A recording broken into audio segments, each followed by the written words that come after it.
Thank you, Madam Speaker. And after such a brief message, I feel a bit... I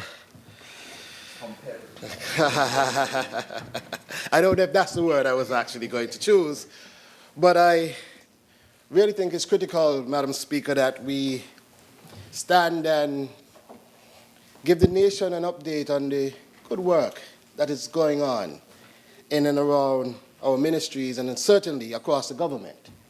We've heard from a number of our ministers on the work that they've been doing. And Madam Speaker, I want to say in the areas of my ministries and within my portfolio, I'd like to give a brief update. Maybe not as brief, or hopefully as brief as my senator, but I will attempt. But Madam Speaker, I really want to touch on the area of agriculture. You see, coming in, we did a full assessment of the agricultural sector. And within that assessment of the agricultural sector, Madam Speaker, we analyzed the entire value chain and we analyzed the country's position.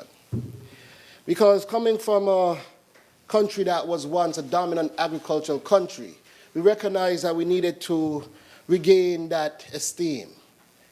We weren't called Sugar City for nothing. And so, looking at that, we recognize with our fertile lands, as the Caribs would have said, La Amiga, and all the attributes that we have, then we do have the strength to regain that once held esteem. But it needed work. And so we got to work, Madam Speaker. And what we did was to put a comprehensive plan together. And when that plan was released, we saw leaders across the region in agriculture who hailed that plan. AICA, FAO, the ministers of agriculture across the region from Jamaica, St. Vincent, the Bahamas, ministers of agriculture from the British Virgin Islands, US Virgin Islands, all hailed that plan. And that plan had one thing at its core: improve agricultural productivity and position the country to export food to the region. That was our commitment. And today I stand here proudly to say to you, Madam Speaker, that in the agricultural sector, as witnessed in the most recently held Open Day, we see that our sector is thriving. But we have a lot more. And today I want to make the country aware that we've ordered 400,000 slips, 200,000 banana, 200,000 plantain slips for St. Kitts and Nevis. All goes well, the economic viability of that is somewhere within $180 million annually. And we do hope to achieve that with the support of our farmers. And we are not just banking on that support, Madam Speaker, in rhetoric. We've also launched our DRIP program, our Drought Resilience Irrigation Project, that will see hundreds of farmers receiving support free of cost from this government, in fencing their farms as we have committed, in providing mechanisms for more efficient water use as we recognize the severity of droughts becoming increasingly worse, and also ground cover to minimize the incidence of pests, weed, and to retain water moisture. This will help our farmers significantly. We have also, Madam Speaker, ordered and on the way 13,000 coconut slips.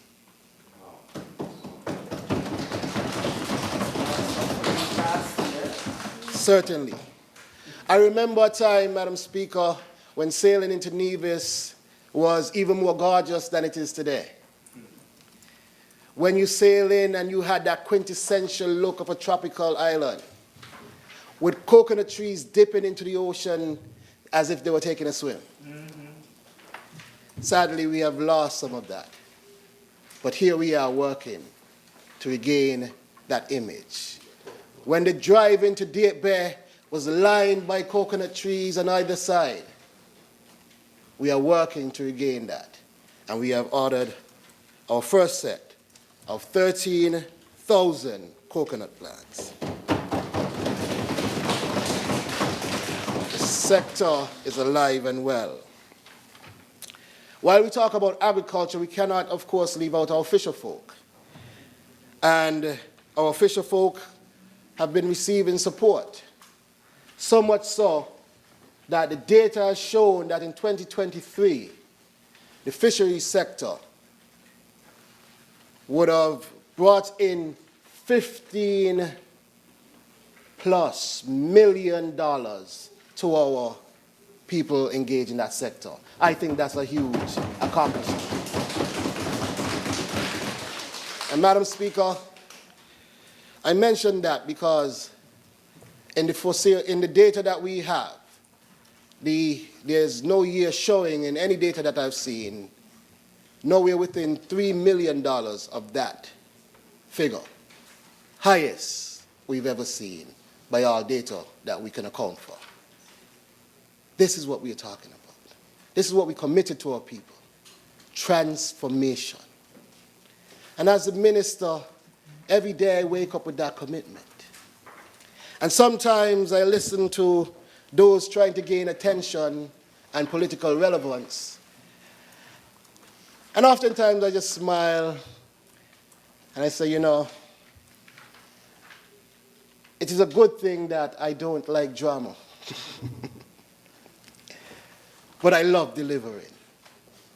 And so I have adopted that. No drama, just delivery. No drama, just delivery. Because at the end of the day, the people ask for a different type of politics, and I committed that as well.